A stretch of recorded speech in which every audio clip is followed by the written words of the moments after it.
right. I'm going to go on mute and we're going to wait another 10 minutes and then we'll start. Okay. Hey. Okay, we have 30 people right now. Great. And I put the live on the YouTube. You want to wait until we start? That's okay. All right. Minded because most of the prisoners and people who are in jail right now are there because of state and county laws, and Yeah. folks need to be paying attention to all of that. Why don't you guys put your microphone on mute, okay? Most of the impact. Hey, Jen. Papa, how are you? I am doing very well. How are you? Long time. We have to see each other soon. I know. I said, okay, I'm going to check you out for a little while. I won't be able to stay on forever, but I just want to be supportive. Oh, thank you. We got to hang out. I know. One of these days. Huh?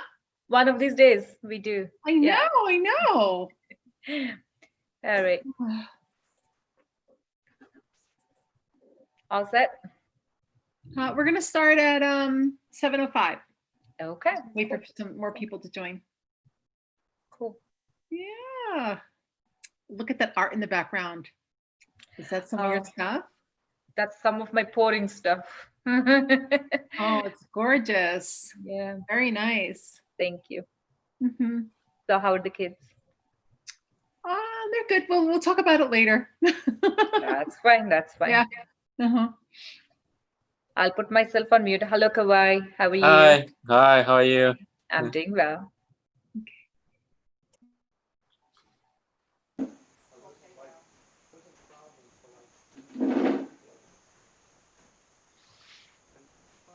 I'll be back in a minute.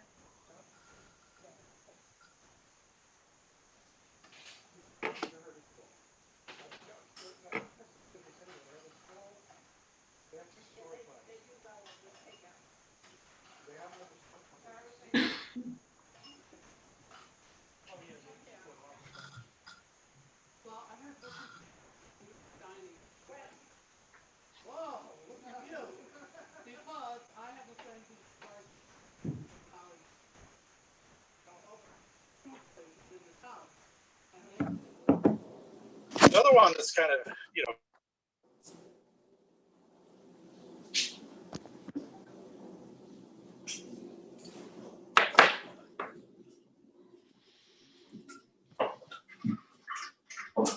Hello, everyone. Can you hear me?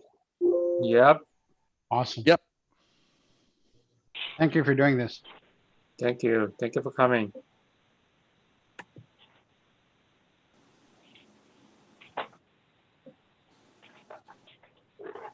No problem.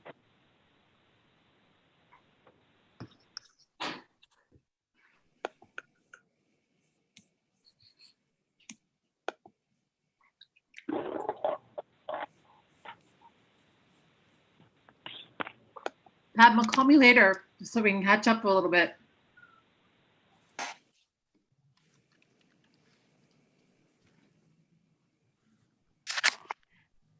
Padma.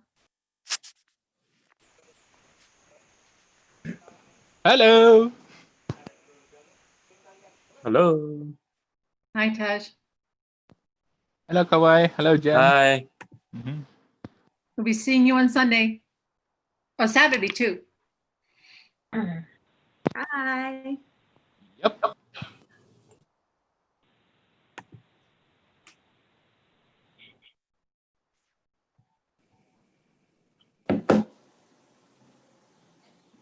Yeah.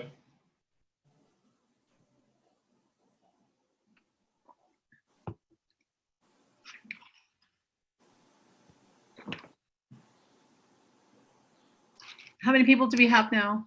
55. 55. That's amazing. Yeah. And there are a few Really? people on the YouTube. So we're almost 60 people, 60 Hey, something. look who that is. What's going on? How are you? Very good. I I mean, the response has been overwhelming. I really can't believe that so many people would want to hear my spiel. It's really humbling. It's very nice, actually, that we have such a good, attendance for these things. It's really nice. Hi, Jen. Hey, what's going on, Missy? What's going on? Oh, same old, same old. Same old, same old? Yep. Going otherwise. Good, good. We have to catch up, you know? Yeah, Oh, yeah, we do. We need to talk. It's I weird know. without a mask. Oh, I'm so over those masks. No, me too. I shouldn't say that publicly, but I'm Well, over it. I wear mine, but I'm over it. Which, of course, we all wear them, but we're all over it too. I know. I was in a department store. I was in a department store the other day trying to buy something, and I was just suffocating. I just want to get out of here. I know. I know. I know. It's tough. It's Yeah. tough. Yeah. What is that in your background, Natalie? That's kind of wild. What is that? It's a new logo I did for Livingston Camera Club. You like it? Oh, I love that. Focus It on your says- vision. Yeah, isn't that cool? That is lovely. Yes. Yep, yep. So, Well, I like these Zoom meetings because we can all get together and see each other's faces without mask on. yeah, right? Now we can I all almost talk didn't- and I almost mask didn't- free. I almost Whoa. didn't. Huh? I almost didn't recognize you. Me? I'm just kidding. I'm kidding. Oh my No, God. without the mask. It's a joke. I know. So you're doing Barnegat on Sunday? Mm-hmm. I'm doing Little Egg Harbor on Saturday night. And then Ah. we're doing the meetup on Sunday. And then I'm doing Milky Way over the Barnegat Lighthouse Sunday night. Right. We're gonna be Nice. there. Nice. Because it lines up at the lighthouse now. It doesn't line up earlier in the year. Right, right. Usually I it's know, light right. up, you can get the stars over the lighthouse. What time do they shut the lights off in the lighthouse? That's a good question. We're going to be shooting straight up though, so I'm not worried about it. But Okay. I'm hoping that, I'm hoping we can get the shot we want before they turn them on. Well, I got you. I got you. But don't, okay. Well, Yeah. I hope it works out. We'll see. Yep. It'll be cool no matter what. I always make it fun. I know that. What other choice do we have? We're stuck here. It's not like I could go fly to Utah or somewhere like that. Yeah, right? Yeah, we're not going anywhere for a while. I know. I would probably be in White Pocket right now shooting the Milky Way. There you go. Yeah, but with our 34 state ban, what do we do? Yes, Make I use know. of it, right? And Delaware just went on, and I know people who were there over the weekend. And they No just way. back. And I was in Pennsylvania. I was in Longwood, like what, 5 miles from Delaware? Okay. Bad. Oh my God. That's crazy. I Yeah. see 7 people in the chat. Kah-Wai, do you see that chat? Yeah. So we have 80 something people, plus the people on the YouTube. So we have almost 100 people. Oh, So you Kah-Wai. want to start in maybe in 2 minutes? We'll start in 2 minutes. Okay. Okay, Jen. Gosh, I can't believe everybody wants to hear what I have to say. It's quite amazing, actually. Wow. That's really cool. All right. Good talking to you. Yeah, you too. Okay. So I will probably mute the microphone right now and just get ready. Oh, so we're gonna have Oh,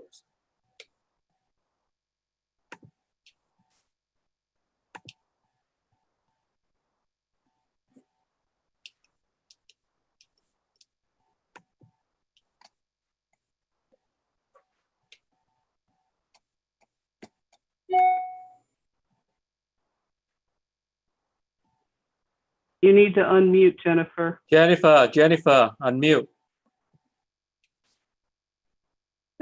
I I didn't realize I was muted. Can you hear me? Yeah. Now it's good. Okay, sorry about that. I didn't know I was muted. All right, we ready to start? I don't know how. Oh, you just do the HDMI, it's easy. Are we ready to start? Kah-Wai, Yeah.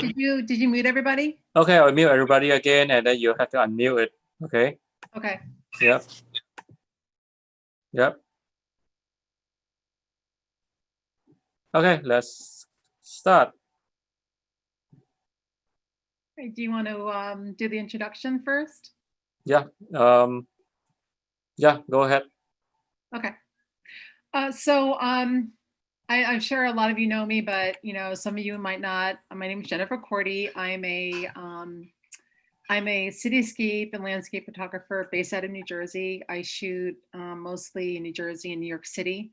I also am doing a lot of trips out west. Well, before the COVID stuff, I've also made a couple trips recently to Iceland and Norway. And today, actually, just to go a little more background, I'm part of the global elite photographer team that Kah-Wai set up last year. I'm one of, I think, 25 photographers throughout the world on this team. And we do a lot of workshops, we sell products, this and that. So me and Kah-Wai have kind of teamed up in New Jersey, and we created this New Jersey Photographers Meetup group, which we have meetups every week or bi-weekly. And we've just started doing these Zoom calls every month. And every month we kind of discuss a new topic between the two of us. So Kah-Wai went last month and I'm doing this month. So today what we're doing is I'm going to talk about focus stacking in landscape and Milky Way photography. And focus stacking for me has really improved my landscape photography a lot because I usually shoot with my Nikon D850 or my D810A for Milky Way. And I like to shoot at f8 because I shoot with the Nikkor 14-24 and f8 is the sharpest point on that lens. So what I've started doing is I've started stacking a lot of my landscape images so that I get the best depth of field while at f8. So a lot of people say, well, why don't you just shoot at f22? Well, look, of course you can shoot at f22, but you're going to get a lot of diffraction.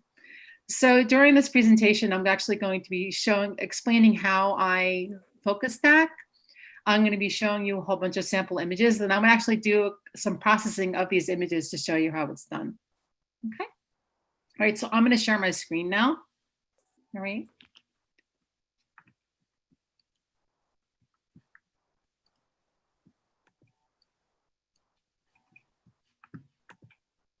Okay.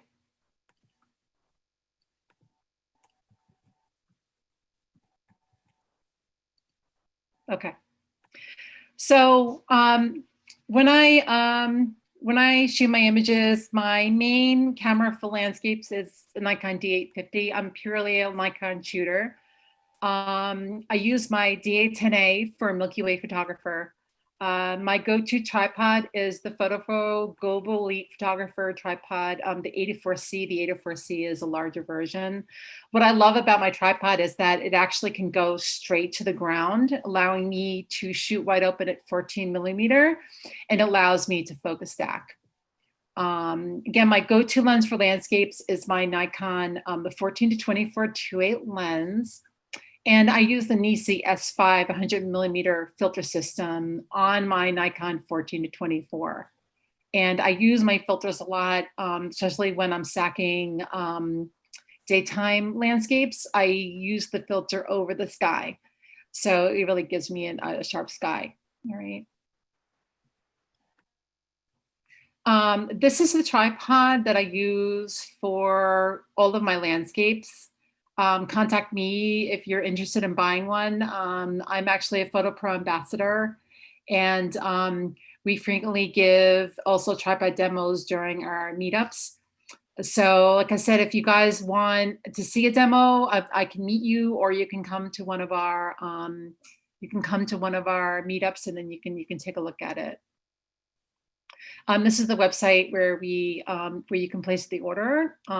Actually place the order through me, and you can look at them, sendeninphoto.com. And also, this is the filter system that I use for most of my landscapes. I use this over my 14 to 24 lens. This is the Nisi S5 kit.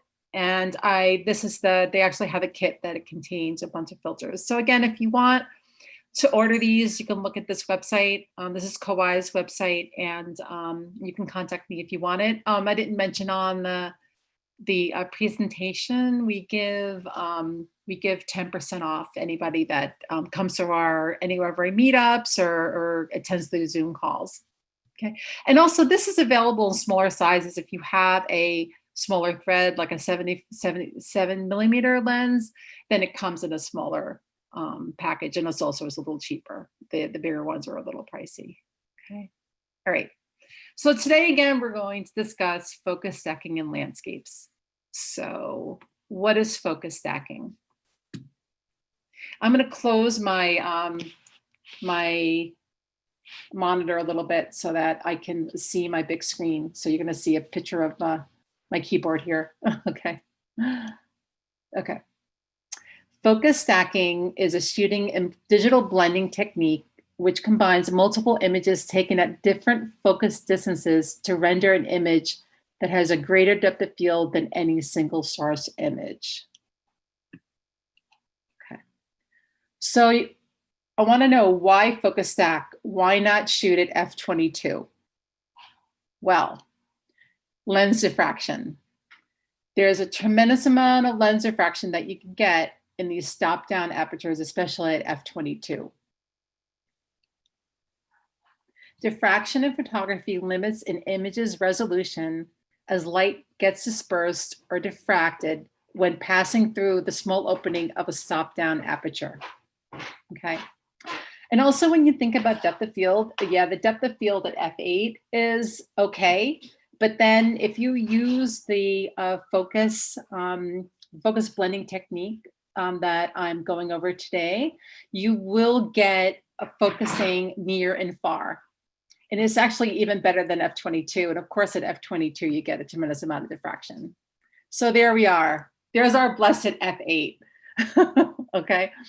Almost all of my landscape images now are shot at f8 using focus stacking. Of course, my night images are totally different. We'll discuss that. But you know, daytime, sunrise, and sunset landscape images are all at f8. Okay. So focus stacking allows you to shoot the entire image at f8, allowing for maximum focus and sharpness throughout the image. Now, the Nikon 14 and 24 is sharpest at f8. There might be other lenses that are sharper at different apertures. Maybe there's lenses out there that are sharpest at f11. I know for this lens in particular, the sharpest point is f8.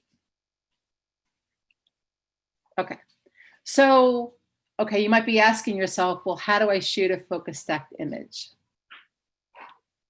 Okay.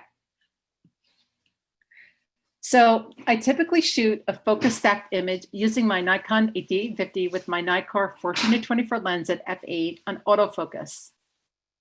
I use my PhotoPro Global Elite 84C tripod at ground level, moving my focus point up the image until the farthest shot is taken. So this is a picture of my tripod in Norway. And I had a very nice trip to Norway before this whole COVID started in February. I was there in February. And you can see here, I'm on a beach in Norway. I've got my 84C photo tripod there.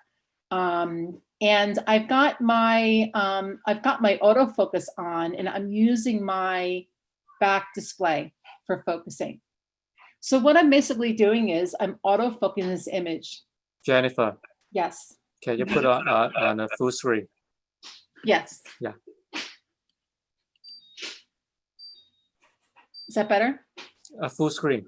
The Yeah, presentation view. That's full screen. Presentation view. Your presentation mode. Yeah. I'm looking for it. Yep. Okay. Is that better? Is that better? Mm-hmm. Can you see it? Yeah. Okay. Okay, hold on. I mean, can you see it now? Yeah, we can see it. I can see it. Okay, all right. So again, this image shows that I am taking a focus stacked image, okay, using my autofocus, okay? So basically what I'm doing is I am focusing from near to far. So basically I am focused here, I'm focused here, I'm focused here, here, and the farthest, which is my infinity right here, okay? So on the DA50, you have an option where you can actually touch the screen to focus, or you can kind of move your focus point along and just stack the entire image like this. The key is to have a tripod that actually goes straight to the ground, okay? That's really critical in my landscape photography, is having a tripod that can go straight to the ground. Okay, so here I am in Norway, and I'm almost to the ground here. It was really muddy, so I'm pretty close to the ground, not quite, but it was low enough. Here I am, and I am taking a pattern in the sand to create kind of a point of interest. Now, when you have your camera that low, it's almost impossible to get the near point of an image sharp and the back point, which in this case was a mountain. That means that I have to focus stack.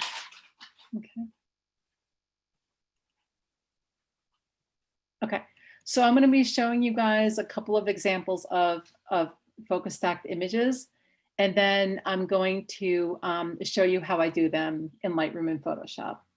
Okay, here's an image that I took recently in Norway when I went in February. Can you guys see this okay? Is it small, or can you see it? Kah-Wai? Please shut off the presenter's notes. In other words, Yeah. these next slides, we don't need to see that. That way you'll have a bigger screen.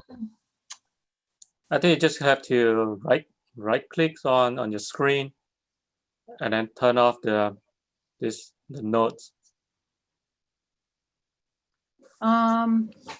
Let me see if I can fix that, okay? I'm not really the best with this stuff, so give me a second, okay?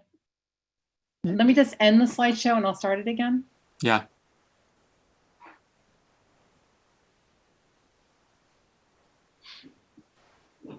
So a question, are you using two displays? No. Okay.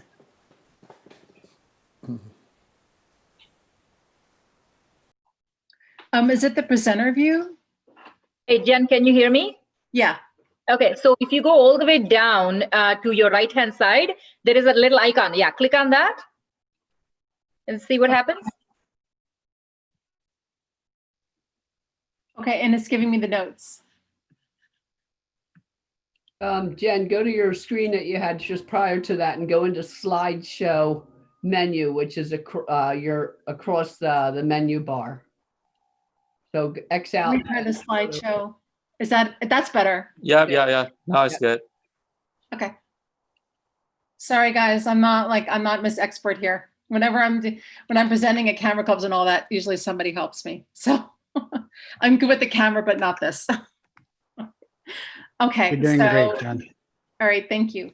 All right, so this is, I'm just gonna run through a bunch of examples of focus stack images, and then I'm gonna go to Lightroom and actually show you how I do it. I'll show you how I do it from Lightroom and Photoshop so you understand how it's processed, okay? The main reason why I like to put my tripod low and focus stack is I like to grab, whoops. Okay, great. I like to grab foreground interest here, and I like to show, something very small to take up the front of an image to really show you how to, like a very interesting foreground, okay? So this one is actually, I think, 4 or 5 images that I blended together using Photoshop that made this image focus near to far. And this is another one. I took this in Kah-Wai Mountain, Iceland. I know it's kind of crazy, but I laid on the ice for this one. I saw a bunch of bubbles and I got so excited because, I couldn't believe that I actually got ice bubbles in front of the Kah-Wai Mountain. So I wanted the bubbles to fill the frame. And again, this image is actually stacked from your nearest point all the way to the back. Here's another one. This one was the one I was showing you before. And this one is also focused really close to the sand here. And then the final image is focused to the mountain. Now, had I not focus stacked this, then it would have been almost impossible to get these very small details in the foreground and also the details on the mountain. It would have been almost impossible. This was taken in Ocean City. This one, I was actually lying in the wet sand to take the shot because my lens was pretty much right above the sand right here. But if you see here, if you get really nice and close with a wide angle lens, you can have a lot of this geometric interest in the front of the front of the image here. This is one of the examples that I'm going to show you in a couple of minutes. This is a focus stack of rocks that I took in Death Valley. I actually was planning on going back in April, but of course, because of COVID, I had to cancel. But this is probably one of my favorite things to photograph when I'm out west is the racetrack playa in Death Valley in California. Another thing with this one is, this is, I think, a 4-image stack. And again, my lens was very close to the front of the ground here. It was probably resting right above this mud crack right there. And then I was able to autofocus it straight from the very front all the way to the back. Okay. Here I was shooting in a polar vortex at the Barnegat Lighthouse. We are going back there on Sunday, but it's not going to be a polar vortex. It's going to be a lot warmer. The people that I was actually leading a workshop there. I thought they were going to kill me because it was so cold, but I was standing in the ice with my tripod and lens very close to the ice while I was taking this shot. I probably could have gotten a little bit lower, but I was actually standing in the freezing cold water when I took this. And I guess I was afraid of slipping or whatever, but this was very cold. This is a train trestle in New England. I can't say where this is. The people who took me there would kill me. But again, this one was my lens was probably, just a couple of inches off the trestle. Don't do this at home. It is an active track, but it's only used for this dinner time express that goes back and forth in these trestles. It's not used regularly. So it wasn't like I was standing in the Metro North Railway, with this train coming. So hey Jen, about how many pictures are included in your focus stacks? I don't know why this keeps moving so fast. This one was probably 5 or 6 images. It really depends on how detailed I want it and how close I can get to the ground. I'll show you a couple of examples from Lightroom in a couple of minutes. Some of them have a lot, some of them only have a couple. It really depends. The only thing that I'll do differently next time I do this is to take a dark frame before and after so that I remember what my start and end time of the stack is. I really recommend you doing that, or putting your hand kind of in front of your lens, my cat again. Putting your hand in front of your lens and taking a dark frame also helps. When I was doing this presentation, I was kind of confused about, where the start and end was in some of this stuff. So that's what I recommend. If you're going to start and end your stack, definitely take a dark frame. Okay. Jennifer, do you necessarily need to use a filter at all of these shots, or are you just depending on how you want to do the mood? I like to use a filter for the sky. So when I was doing the train tax, I did not do a filter because, to be honest with you, I snuck on there and I only had maybe 15 to 20 seconds to do the shot, and I had to run back in the woods. Don't try this at home. So for this instance, I did not but I do recommend you using a filter if you want to darken the sky. Okay, like that.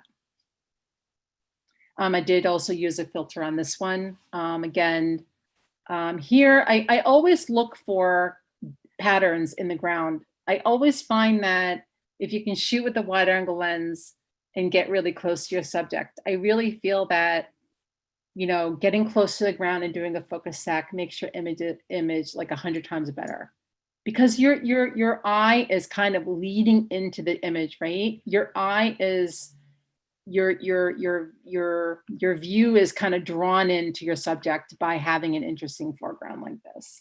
Okay. Does a filter interfere with the autofocus? No, not at all. And especially Nisi filters, it's like you're not really using anything. Now I use a very light filter though when I'm doing this. So what I do is I use my Nisi graduated 3-stop, which is just darker on the top and there's no filter on the bottom. So I'm using a very light filter when I'm doing this. Okay. In this case, I don't think I was using a filter for this one. I was very worried about falling in the water, so I did not want to risk, you know, damaging anything. So for this one, I did not have a filter on it. I actually was standing in the water on wet rocks, crouched down when I was taking this shot. This is in New England, and again, you know, you're not going to get this in very sharp focus if you don't focus stack, because then this will be completely blurry, in my opinion. Okay. This is another, I'm really breezing through these fast, but this is another example of a focus stack that I did in Death Valley. The crazy thing was that I couldn't believe when I got there, it actually rained, which it almost never rains, right? We're in the middle of a desert. But I was actually there to take my foreground images of these rocks and then wait for it to get dark and then blend in my Milky Way image, but it rained and I had to leave. So for these, I actually took my focus stack of the rocks and then I came back, did my Milky Way, and then I blended the shots later. So that was kind of crazy to have to do that, but you can't stand on this playa while it's raining because then you'll damage it. So as soon as it started raining, I ran off and waited for it to, you know, to stop raining. This is another example. This is in the Salt Flats. This is in the Salt Flats in Death Valley. You can see I was getting very low to the ground here.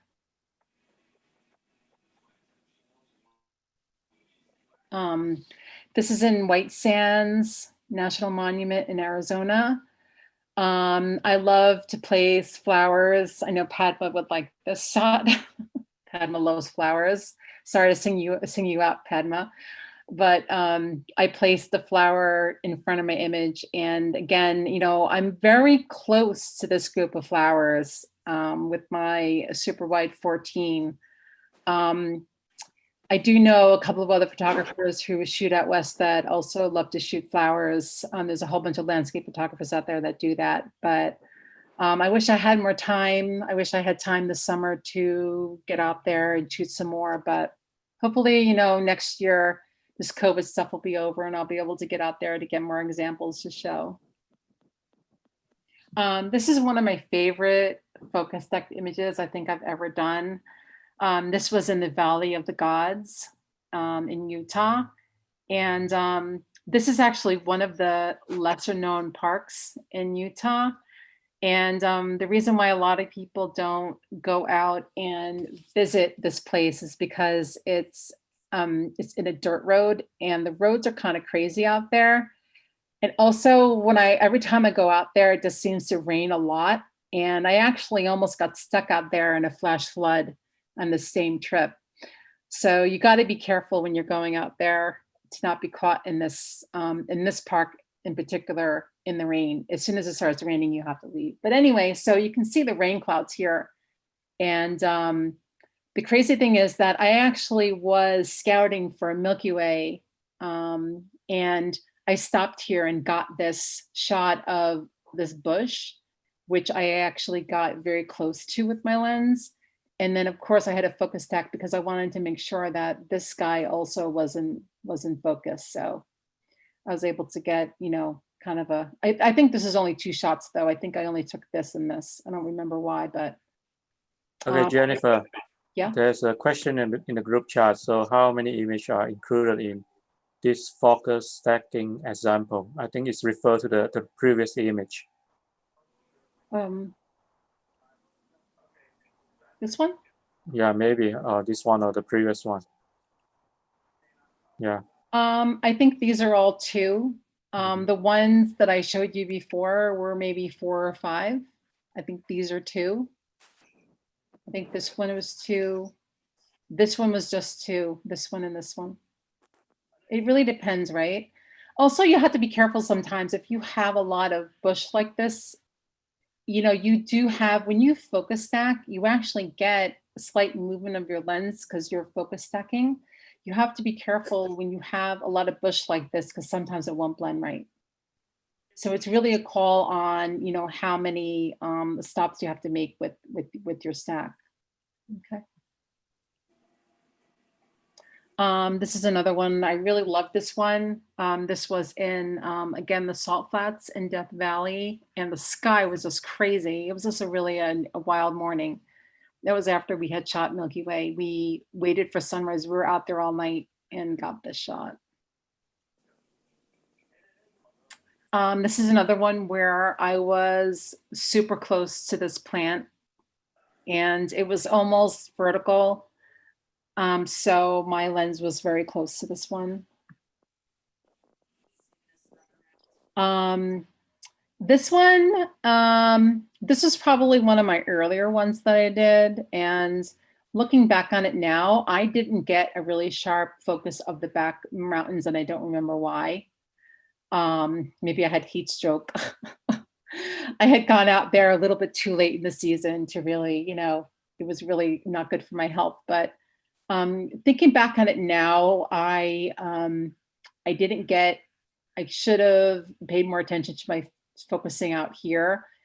I was pretty happy with how it came out in the foreground here. I think this is several shots. I was, my tripod was very, very close to the crack. I would say maybe 2 or 3 inches from here. But again, I didn't get a really good focus out here. I think it was very windy. I don't remember what happened, but I would love to go back. I'm hoping to go back there next year. And of course, I want to try this shot again under probably better shooting circumstances. This is Upstate New York. This is another focus stack. I was able to, I autofocused a couple of times on these leaves from near to far. The one thing I love about, you know, shooting these super wide images is that, you know, you can get super close to these leaves and you can have them fill the frame. And it makes it look like there's a lot more leaves than it really is. I mean, if you have a small grouping of something and you get super close to it, it can fill the frame and provide a lot of interest for you. Okay. Here's another stack. I'm really happy with the way this one came out. This is Bear Mountain. And I know it's kind of cliche to show the leaf on the rock, but hey, we all have to have that kind of autumn shot, right? This one was, I think, 5 or 6 images that I stacked. And my lens was super close to this leaf. I would say only a couple of inches away. So again, you know, you get the, make sure that you autofocus that right in front and get that super sharp focus of that right here. And then make sure that it's sharp from front to back. Okay. Jennifer, I have a question actually. Yeah. Yeah. When you're focus stacking the images here, right? Do you have to also keep an eye for the movement in the water? Because if you get a movement in the water in one of the stacked images, right? Mm-hmm. Will it, what to say, disturb the image, the focus stacking you're doing? It can. It can. I mean, I didn't, this was a very still water, so I wasn't really concerned about it. But yes, I would definitely pay attention to that. And I actually had an example of that I took in Norway, where there was some kind of movement in the back that kind of disturbed my blend. So what I did was I actually re-blended one of the final images together in the stack, and then it lined up. But now that I'm looking at this, I mean, I should have straightened this out a little bit, and I didn't. It's funny, after we look at images, we always go, oh, this is the problem with the super wide, right? Do you see the leaning of the bridge? That's what you get when you're super low with the wide lens and you're shooting up. You've got this bridge right here that's kind of leaning over a little bit. This was in Norway. Again, you've got the patterns in the sand. And here was a little chunk of ice that I use as a foreground interest. Oh, I think I showed you that one already. Okay. All right. So I'm going to show you a couple examples of Milky Way photography, and then we'll go on to the processing part. Okay, Jennifer, here's a question from the group chat. In this image, how do you know how many images to take? It really depends on what you're looking at. I think now that I've had a couple of years to practice, I would say probably 5 or 6 just to be safe. And then you can take a look at the images later and kind of pick the ones that you want to blend. Okay. Do you overdo it with stacking your photos? Like, is there too much? There can be, especially when you have a lot of patterns. I've made a lot of mistakes along the way as well. But again, I think that you should take more than less, and then you can always go back and look at them later. Like, I don't know when the next time I'm going to be able to go back to Norway. I mean, I'm hoping, you know, I'm planning on a workshop to do in late January, but you know, who knows? I mean, so it's better, especially when you're in a foreign location and you're only somewhere once. I would take a lot, and then you can pick and choose which one you want to blend later.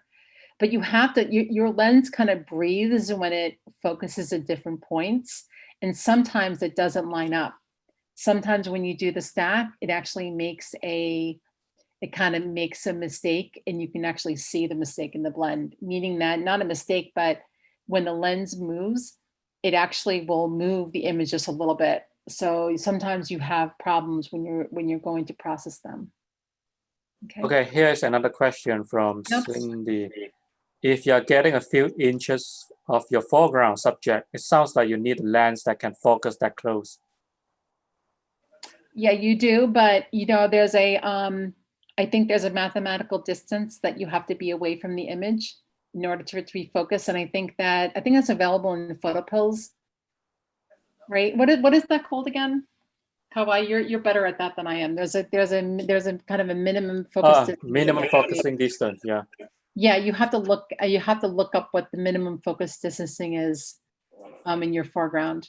Let me just go back to like this one. I mean, I had to be a certain distance away from this. It couldn't be like literally right brushed up my lens. It's not a macro lens. So I think that you have to look up what that minimum focus distance is before you start this, because you don't want to go back to your images later and have all your foreground images be blurry. Sometimes what I do is I take a couple of test shots and look at them and make sure that it's not blurry before I start it. That's actually a very good question. Any more questions before I start the, hey, Dawn, hey, is there any other questions that you have on the landscape part before I start talking about the Milky Way? Nope, okay. Jen, can I just ask you a quick question? Hey, Jen, how's it going? Good, how are you? I love your cats, by the way. They're adorable. Congratulations. Thank you. And I'm sorry about you losing yours too. Thank you. It's anyway. tough. I have a really basic question, and maybe I missed it, but I don't think you addressed it. very basically, when you're doing your focus, when you're doing your shots, is this like HDR where I want to shoot different apertures, the same shot, different apertures, but you're not changing your aperture, you're just changing what your focus point is? Yeah, it's not HDR. It's not HDR. All it is you're actually just changing your focus points while you're shooting. So And everything then is you're digitally identical. blending them. That's all it is. Okay. Okay, good question. Thanks. Okay, so focus stacking on Milky Way photography. What is focus stacking done? How is focus stacking done in Milky Way photography?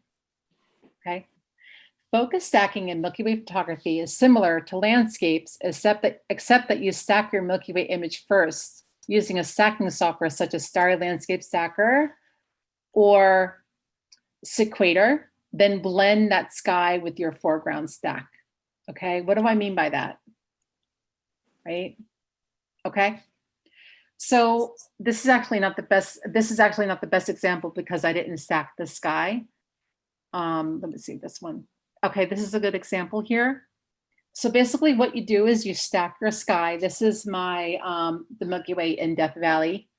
What you want to do is when you're blending your Milky Way shots, what you do is you take a stack of your Milky Way images, say 15 to 20 shots. Now, what do I mean by that, right? When you're shooting Milky Way, I normally take 15 to 20 successive shots of Milky Way.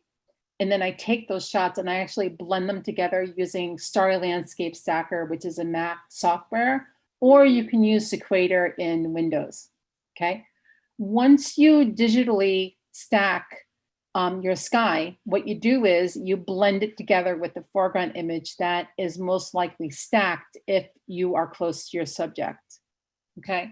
For example, if you're taking an image which you are shooting close to your subject, you stack it during blue hour, just like your landscape images, right?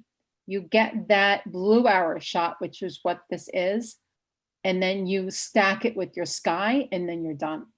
So I can show you how I do that in a couple of minutes, okay? Now this one is a stacked foreground image. If you see here, this is a hill in White Pocket in Arizona, which I stacked with this sky. Okay. Now, when you're shooting night shots, you're shooting these at f2.8, right? Because you want to shoot your Milky Way at f2.8 because your Milky Way is very faint. Okay. So again, the best way to shoot your Milky Way images is to get a blue hour shot of your foreground and stack them, right? And then wait for it to get dark and then shoot your sky and then you blend it together. Okay. In this image, this is actually not a blue hour blend. What happened was that I was in White Pocket and I only had one night there. I did not have two because of bad weather the night before. So I was not able to take the blue hour shots of everything I wanted before. So the crazy thing is that I found these lights in Walmart, which are little lights that you light like a hallway, like if you have to use the bathroom in the middle of the night. They were the best low level lighting I've ever seen. And they actually placed these low level lights, around here. And I was actually able to shoot and stack this using the low level lights. And then I was able to blend this together with my sky. Okay. All right. This is another one. Actually, this one was, this actually was not taken at blue hour. This is the night that it rained. So I actually used my flashlight and focused on the rock. And I focused on the rock and I took a long exposure. I think it was 5 or 6 minutes of my foreground. And then I blended it together with my sky. But it was such a crazy night. And you can see like there was still humidity. I mean, it was actually getting humidity in the middle of the desert, if you can believe that. But it rained so little here. It must have not rained for like 3 or 4 months and it rained the night I was there. So go figure. Okay, Jennifer. Yes. Here's a question. Are you leaving your camera at the exact same spot between the blue hour and when you can shoot the Milky Way? Yes. Hmm. Except for this one. Actually, no. This one was not blue hour because it rained. Okay. Actually, this one was taken the year before. This one, it didn't rain.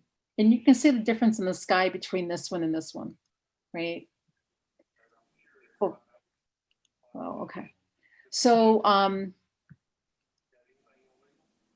this one I actually waited. So this was taken at blue hour, and the moon was setting during blue hour.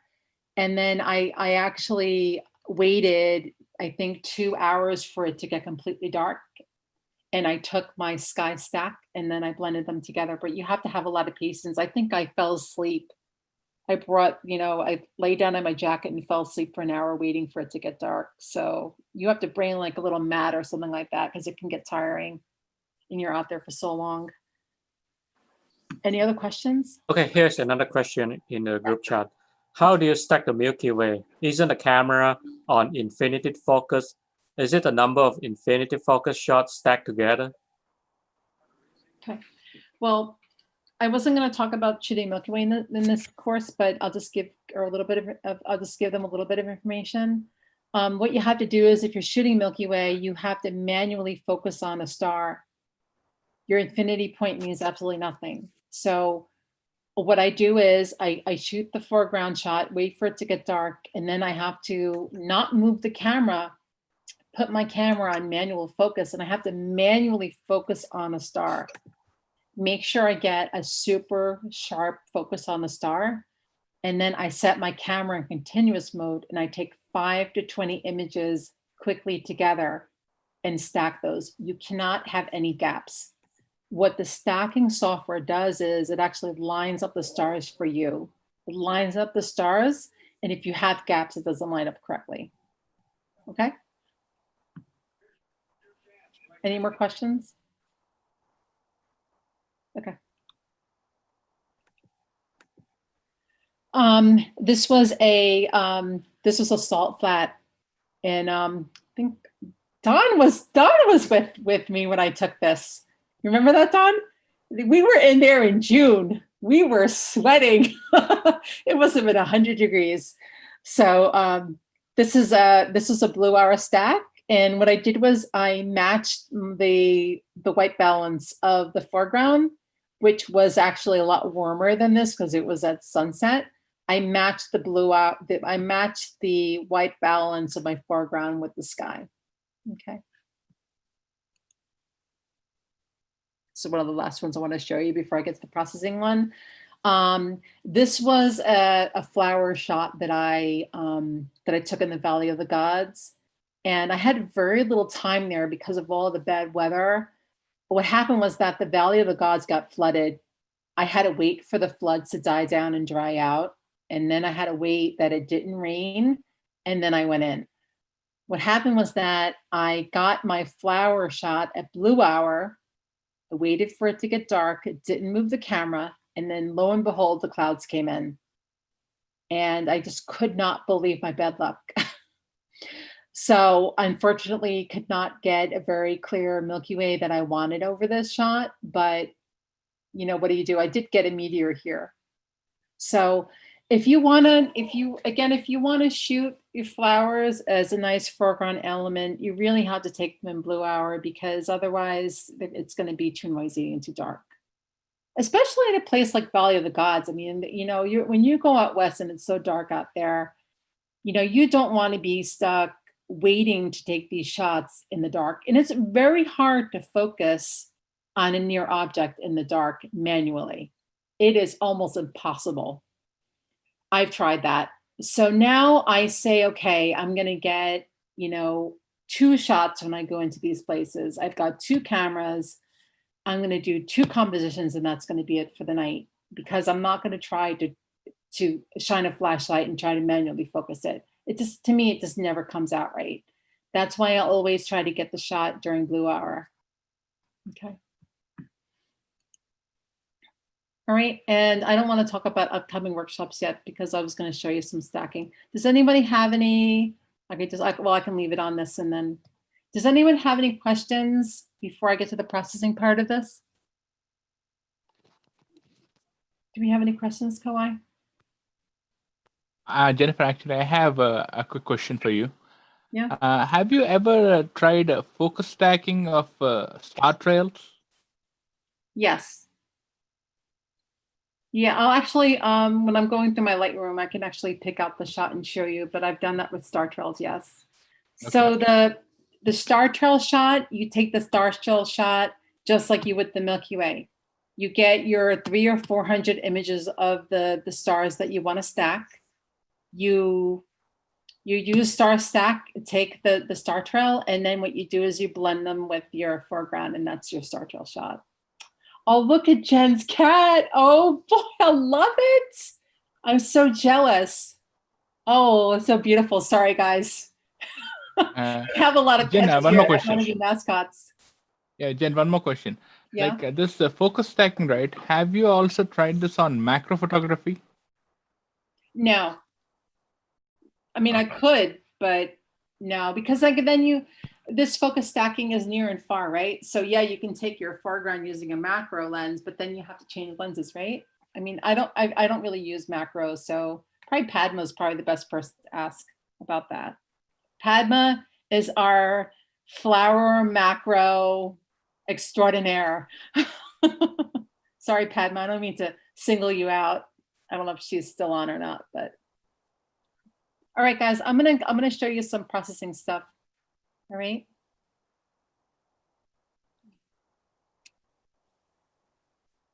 Okay.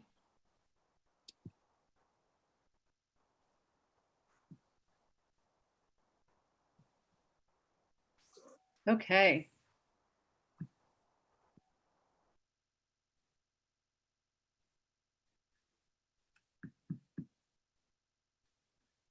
All right, just hold on for me just a minute. There we go. All right, couple of examples. Again, this is my, this is Death Valley.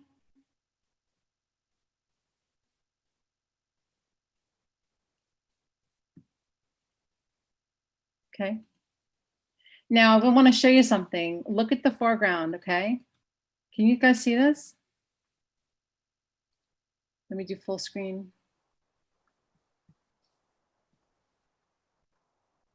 Can you guys see the difference? So this is far, closer and closer and closer. You see this? You see how it gets closer? Okay. All right.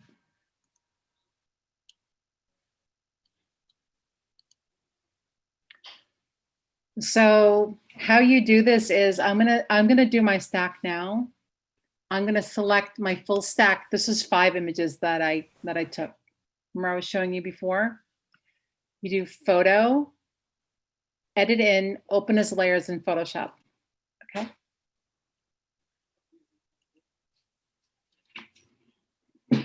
Hold on a second, please. All right. Okay. All right, so I'm opening up Photoshop right now. Is Bobo being bad? No. No. Just too much noise in this house right now. Okay. Bobo's a good girl. She misses Georgette. I'm sure she does.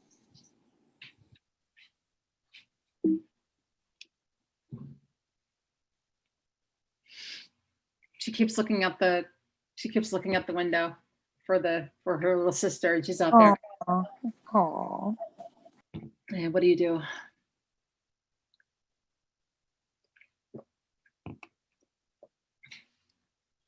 Okay. So what I'm doing right now is I'm taking my entire focus stack that I did of these rocks and I'm opening up as layers in Photoshop. And then I'm going to let Photoshop do the stack for me. Okay.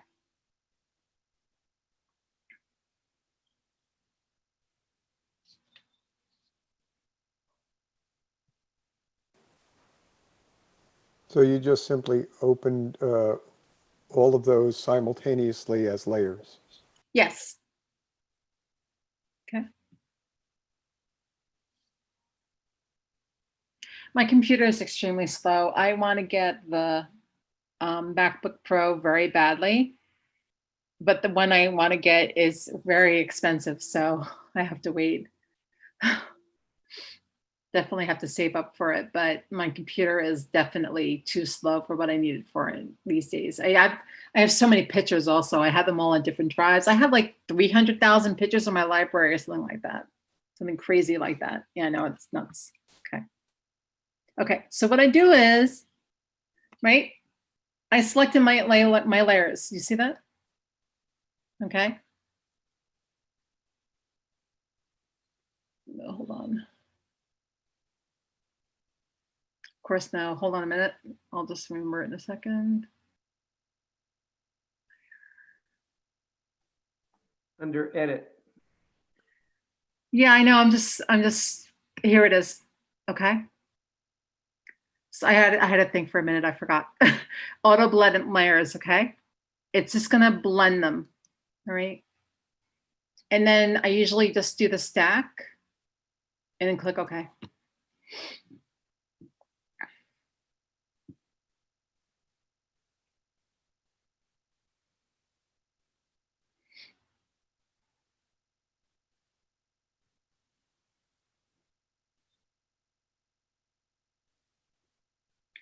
Now, after it does the stack, you have to look at it to see if it's aligned correctly, because sometimes it does it right and sometimes it doesn't.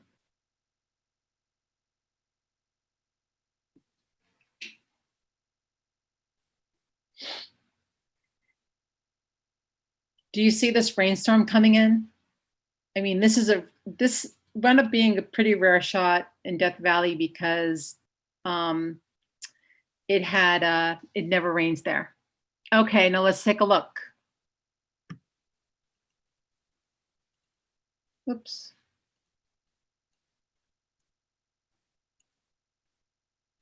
Oh, look at that, right? Oh, and look at this. See that? No good. So what do we do? So what I do is when this happens, I go back into Lightroom and then I select less of them and see if it lines up. Okay. So we're going to exit out of here and I'm going to go back to Lightroom and I'm going to try it again.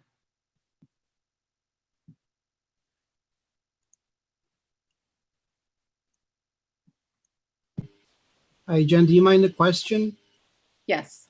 Thank you. I was under the impression that you actually panned the tripod head to get all the elements together. So what it essentially is, you leave the tripod static and just take a bunch of focus stack pictures as opposed to like a panoramic stitch. Right. You do not move the tripod at all. Okay. All you're doing is using your back display and you're literally moving up your focus point up and just taking different focus points of the same exact image. You don't want to move it. Now, what probably happened is, okay, so this is what happened. I'm going to tell you a funny story. I've got a lot of funny stories, but really quick, it never rains here. Like it rains so little, it's almost undetectable. When I saw storm clouds over this player, I went completely bananas. Okay. You want to see a photographer go completely bananas? Sure. I was on that road for 3 hours driving on those rocks to get here. And you know, the racetrack is probably one of the most difficult places in probably anywhere you can drive. Okay. I finally get out of the car. I race in front of these storm clouds and I literally ran with my camera to find a rock and I was running everywhere. It's like, oh my God. So I got so excited. I think I bumped the tripod head just a tiny little bit. Okay. It's not noticeable. You saw that it didn't align it correctly. That's what happened. I got so excited that I bumped my tripod head. Okay. Just a little background on what this was. I mean, to get storm clouds over this was amazing. Okay. All right. so here we've got a far and we have a near, right? So you see how much this jumped? See that? That might have been it. So what I'm going to do is I'm going to try to do, I'm going to try to pick these three and see if they align correctly. All right.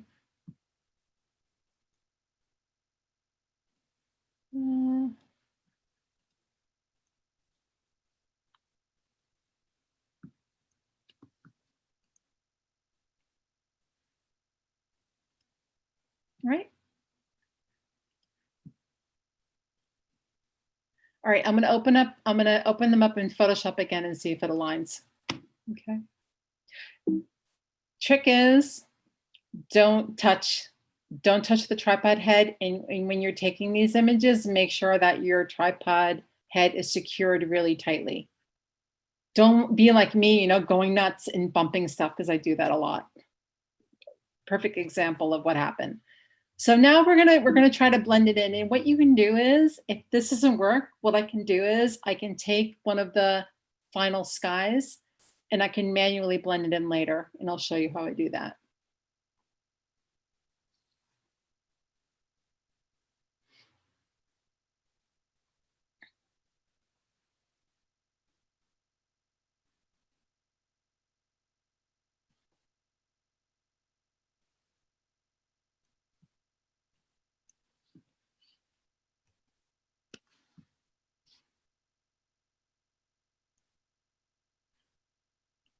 All right, let's see if it works.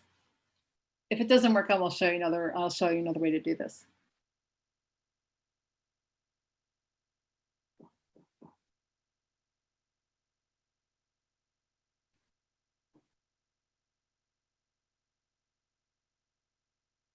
I was going to show you guys a couple of examples, but I can show you this one and then I can show you a Milky Way one. Nope. So it looks like the near one and the background, it got bumped in the first get-go. So what I'm going to show you is this. I'm going to save this.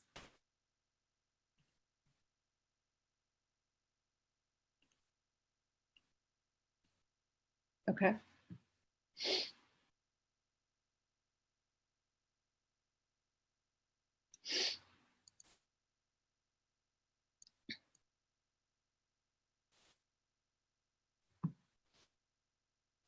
It should open it up right here.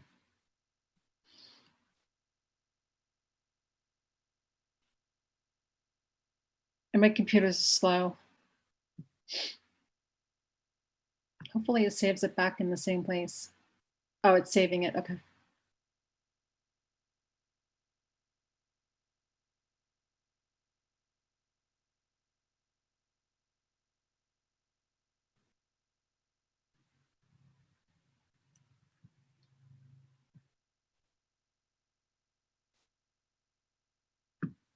Oh, there it is, okay. Right?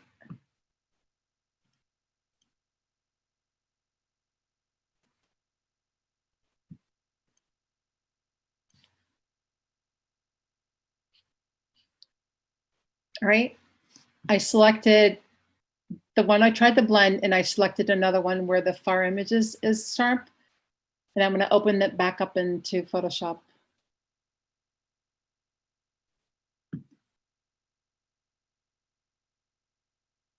This is actually a very good example because I'm showing you what can happen if you do bump it. Perfect example right here.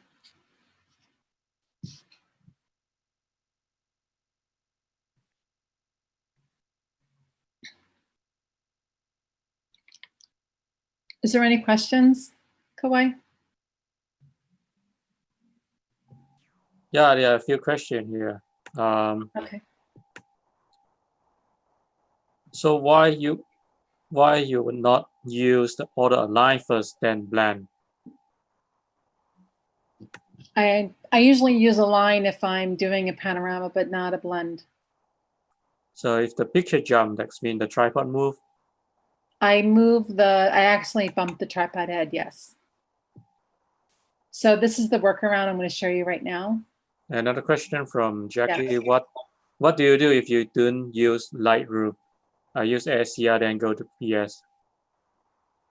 I'm sorry, say that again. What do you do if you don't use Lightroom? I use Adobe Camera Raw, then go to Photoshop. Yeah, I mean, you can just do this straight, I guess, from Camera Raw and even in Bridge. I don't do it that way. I use Lightroom. So I'm sure that, you know, if you do Camera Raw, it'd be the same thing. And question from Nancy, how do you move the focus point in the camera? Okay, that I'll go over in a minute. I'm just going to show you how I fix this, and then I'm going to go back to the presentation and show you guys. Okay. So I'm going to create a layer. I'm going to add a layer here, the top. Okay. And then I have I'm going to activate my brush here. Okay. And I'm just going to bring in our focus stack here. You guys see that? Okay. You see that?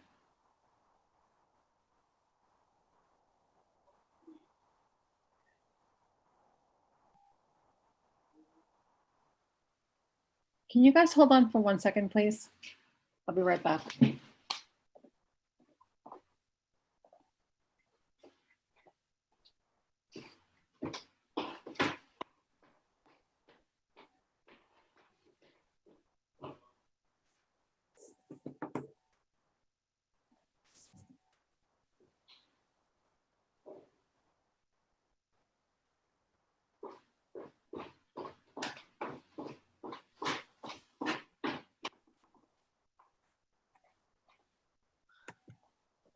I'm back. I had to close my son's door. Okay. Take a look at that. What do you guys think? Right? What I do is if I mess up, then I'll take a one that's good and I'll just layer it, and then I'll bring the foreground one just like this. And that's it. Okay. So let's zoom in and take a look at it. Doesn't look bad, right?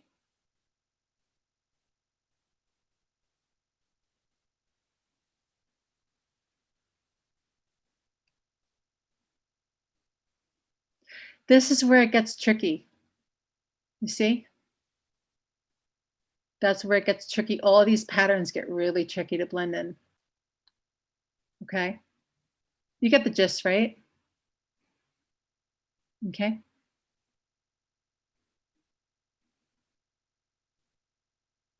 All right, I'm going to save this back into Lightroom.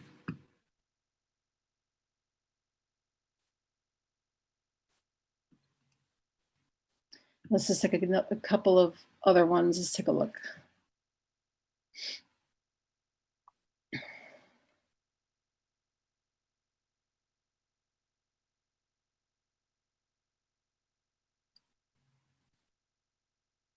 This is another one. This is a long exposure that I took of the foreground.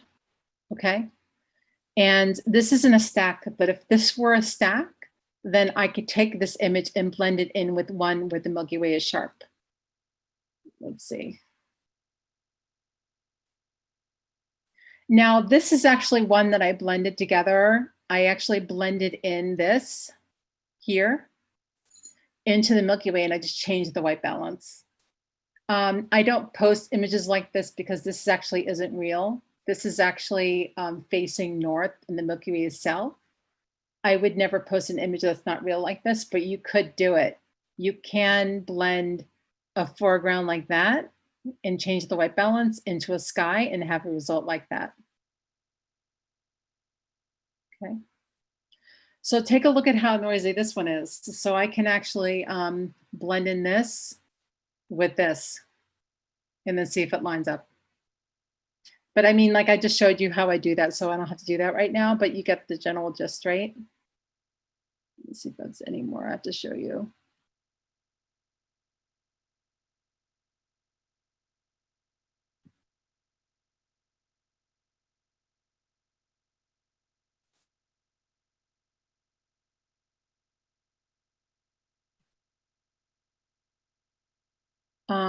This is another one that I took this is in White Pocket. So I was taking these, I was taking these focus shots during blue hour. Okay, the only problem is that what I did was I changed my mind and I didn't like this shot. I liked this one. But guess what? I did not, this wasn't blue hour because blue hour was gone and I only had one shot. So this is not in focus. Why? I had a very hard time focusing in the dark. I was actually standing on this rock. It was very steep and I was balanced between both of them. And I had a very hard time focusing in the dark to get that near shot where it's in focus. Now, I actually wanted to go back this year and try the shot again and stay here during blue hour, get this blue hour stack shot, and then get this guy up here and try it again. But of course, with COVID, I wasn't able to go back there. But again, you can see how the stacking works, right? You see here, I was trying to get this, I was actually trying to get this shot during blue hour and I was trying to blend it in. But you can see the difference. Now, this is blue hour here. But then if you wait at night, you can see just how noisy and dark it is, right? Look at that, very noisy and dark. Okay, I'm just trying to see if there's anything else I want to show you guys. And I can actually show you one other thing.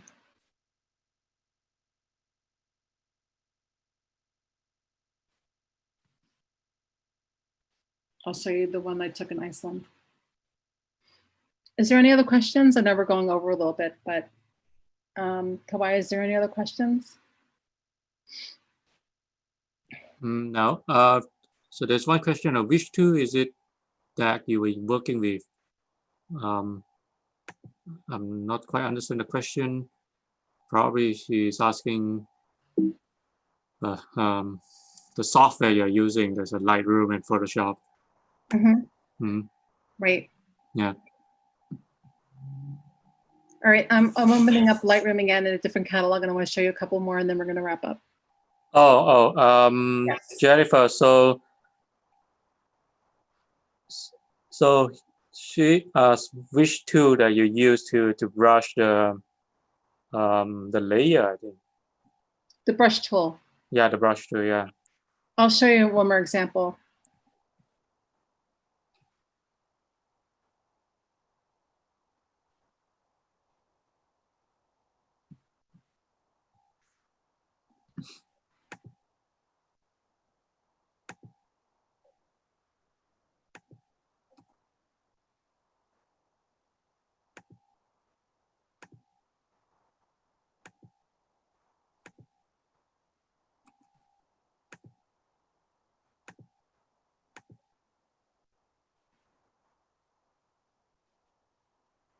Okay, here's another one that I took of the ice in the Krakatoa. So you can see here that I was lying on the ice and you can see how the ice is very focused here. But you see here the way the lens kind of moves as I'm autofocusing it. I didn't move the camera, but you can see how it moves, right? Sometimes when you're blending this in Photoshop, you do get, it doesn't line up correctly. So what I can do is we can blend these four and we can actually then merge it into a more interesting sky, which is this one, okay? So I'll do that right now. And this is the last one I'm going to show you.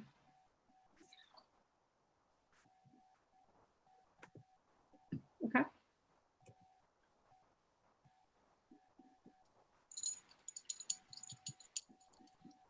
Any questions while I'm opening up Photoshop here? No. Okay. I hope you guys have found this informative so far.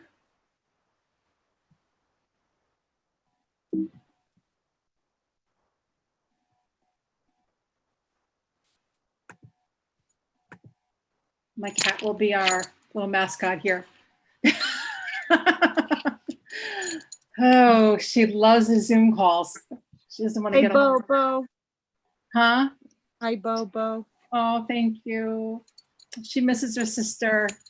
Aww. I know. For a couple of days, she wouldn't leave the front door. She was looking outside all over for her sister. Oh. Yeah. All right, Bobo.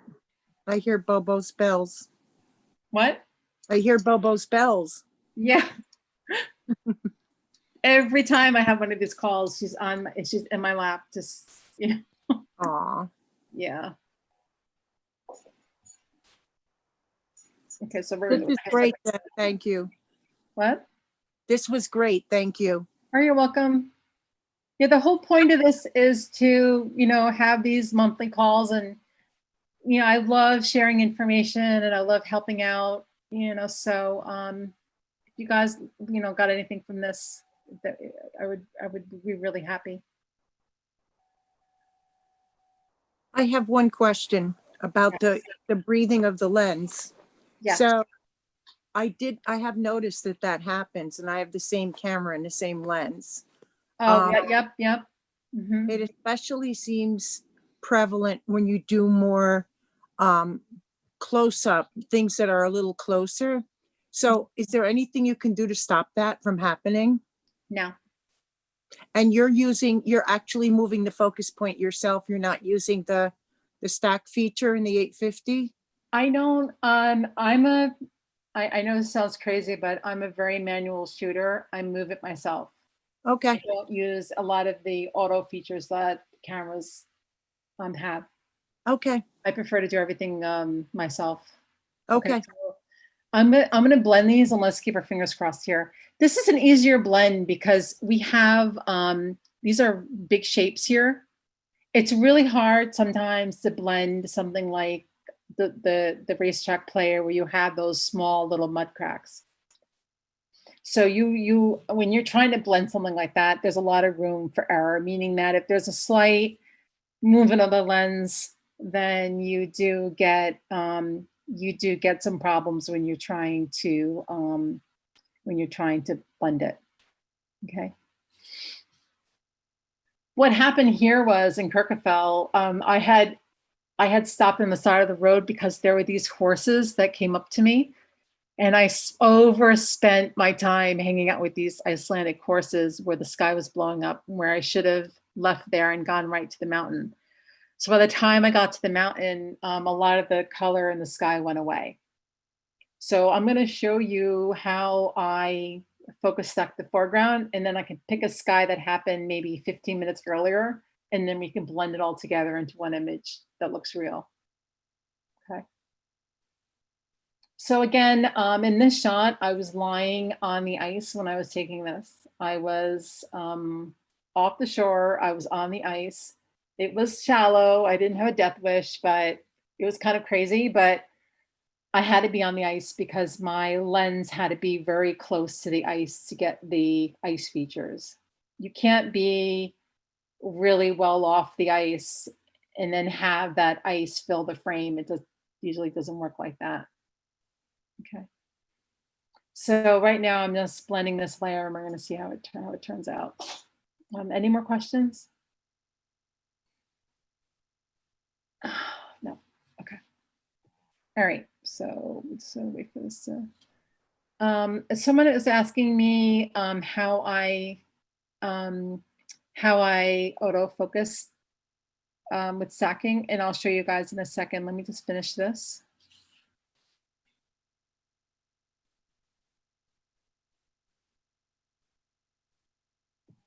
One question from Bonnie. Do you always shoot vertical? When I'm focus stacking, I do. I don't really like how the images look in landscape mode. So yes, for focus stacking, I shoot vertically. You don't have to, but for me, I mean, how many focus points can you get when you're limited to landscape view? All right, so, oh, that looks great. Let's see.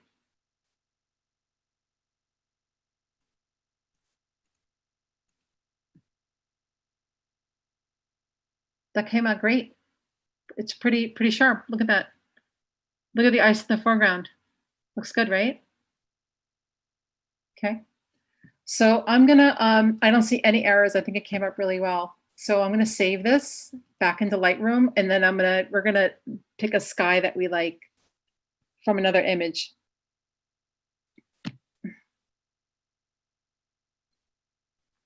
I think I like this one. Look at that sky. It's pretty cool, right?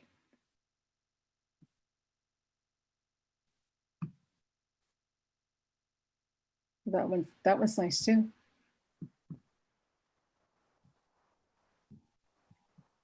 Okay, let's wait for it to save. God, it's like watching paint dry. This just takes so long. Okay, here's a question from Joey Lin.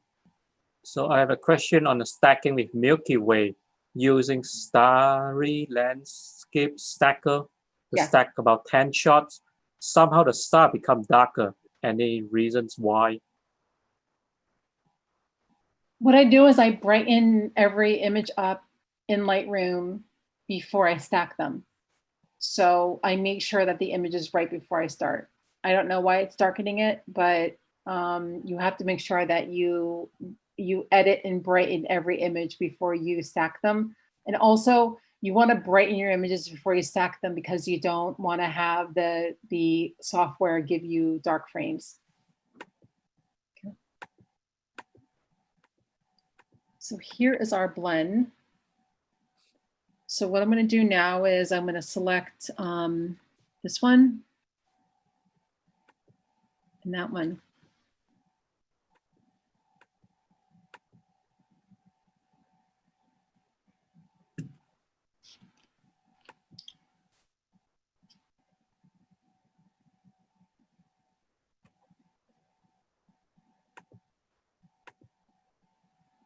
So right now I'm blending in my stack with a better sky. And now this is the same thing you would use if we're blending Milky Way, the same exact way.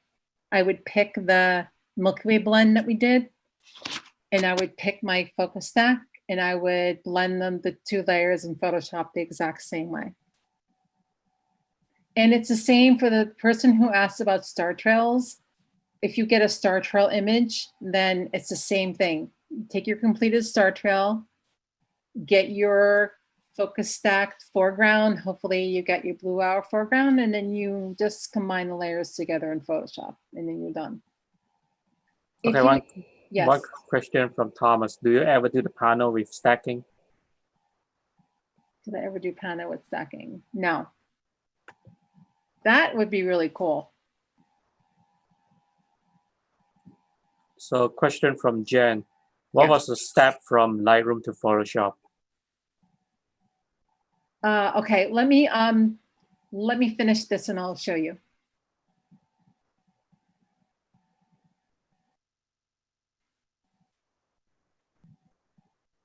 Okay, this is my sky, this is my foreground. Okay, and now I just want to use the move tool to see if they line up. So I'm going to activate my move tool here, and I'm going to move this and make sure that it lines. See that? So you want to make sure that you get a very good alignment here before you start it. So that looks good, right? Now I'm going to crop it, so make sure that they line up.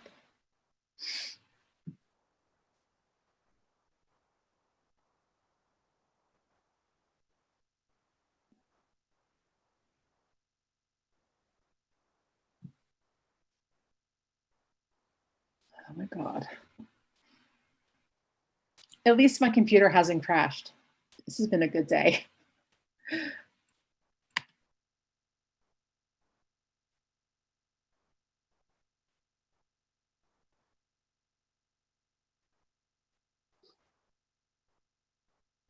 All right, so I align them. I'm cropping it so they match. And then I'm gonna bring in the foreground, and then we're gonna be done with this one.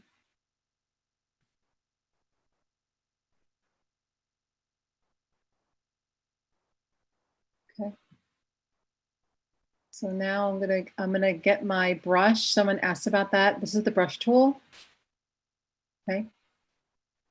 Oh, geez. All right, that doesn't look good.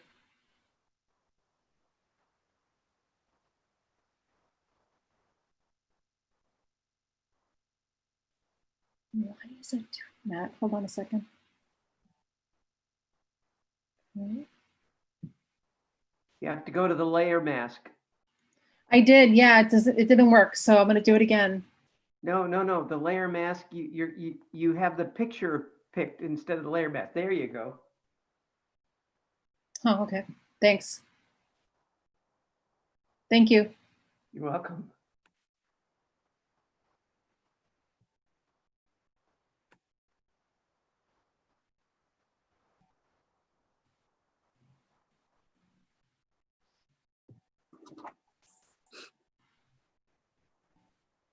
Whoever's been helping me, I appreciate it. You know, it's kind of hard. Like, there's so many people on this thing that I'm trying to focus on answering the questions and what I'm doing at the same time. You're doing great. All right, thanks.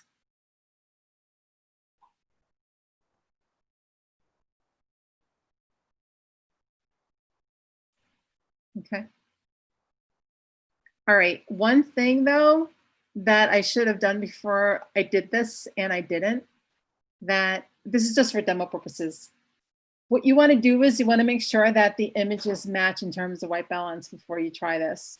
I don't have time to do all that right now because we're gonna start wrapping up.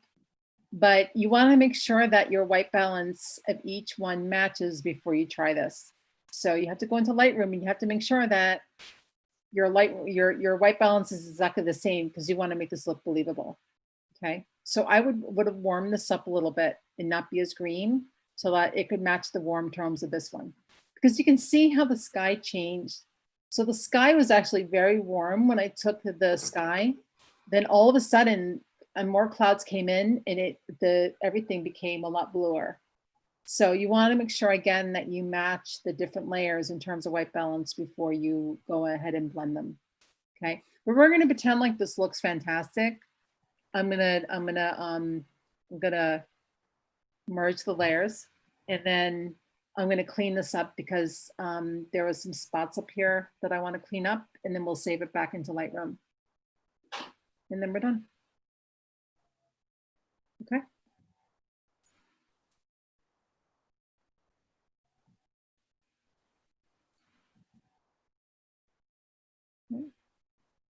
I'm not gonna, this is just for demo purposes. I'm not gonna go crazy.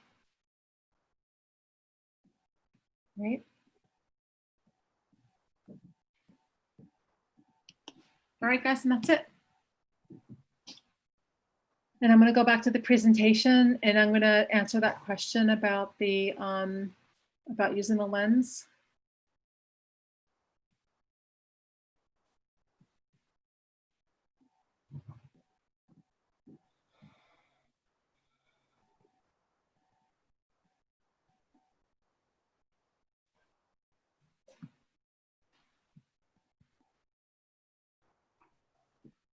Okay. I love this. Here we go. So someone was asking me how I autofocus. So if you see here, you see this little square here, that's my focus point. So what I do is I use my joystick and I move the joystick up, and I'm just taking the picture at different focus points from the nearest to the farthest point on the picture. That's it. So I recommend taking more than less so that you can select the best ones to blend later. I recommend taking at least 5 or 6 because I know that I don't know when I'm going to get back here, but I'm glad that I took many of them, and I took many different series of them, and then I worked on it later, because you guys can always take a lot more than what you really need, and you could just trash the images later. But it's very hard to go back and repeat the same thing that you were doing. Okay. All right, any more questions? That's about it. And then, of course, I've got my upcoming workshops here. I've got 2 Milky Ways coming up on Saturday night in Little Egg Harbor. I've got Sunday night. We're having a free meetup for sunset at the Barnegat Lighthouse for our New Jersey Photographers Meetup group. I'm hoping that people will come. And then I'm having a Milky Way workshop at the Lighthouse after the meetup. And I've got 3 moonrise workshops coming up. I've got one on the moonrise over the Empire State Building from Weehawken on the 30th. I've got on the 31st, I'm doing moonrise over the Statue of Liberty from Liberty State Park. And then for the full moon on September 1st, I'm still trying to figure out where I'm going to have it. Okay. And that's it, guys. Any questions?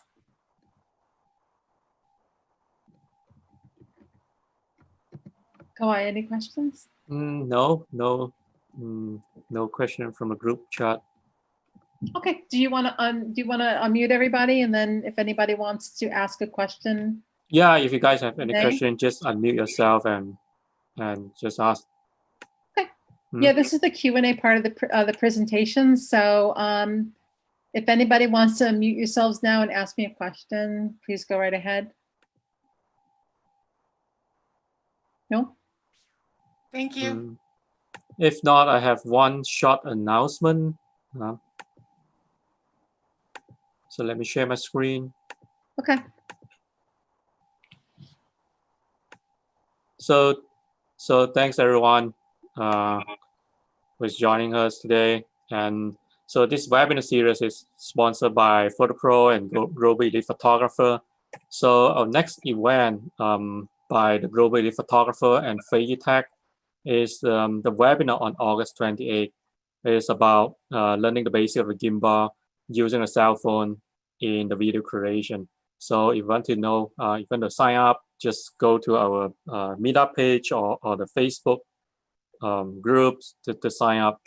And another webinar is on 30th of September about lights and moment in landscape photography by Photopro and Photopale. So you're welcome to sign up at the website of Photopro at www.photopro.com.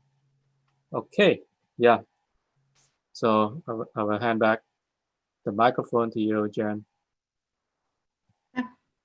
I just wanted to thank everybody for coming and participating. Again, I'm very humbled that we had such great participation today.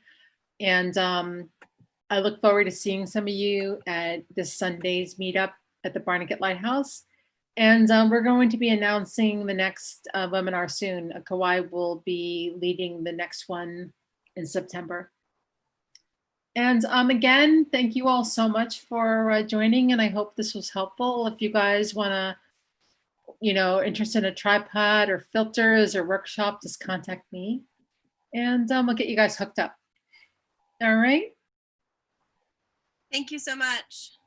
Thank you, Jennifer. You're welcome. Thanks, Jennifer. Good job. Thank you. You're welcome. Bye, all.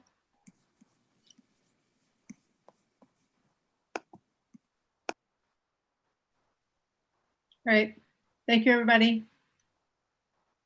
Fantastic job, Jen. Very nice. Gosh, Padma, thank you so much. We'll have to catch up soon, okay? Yes. I'll talk to you later. Bye.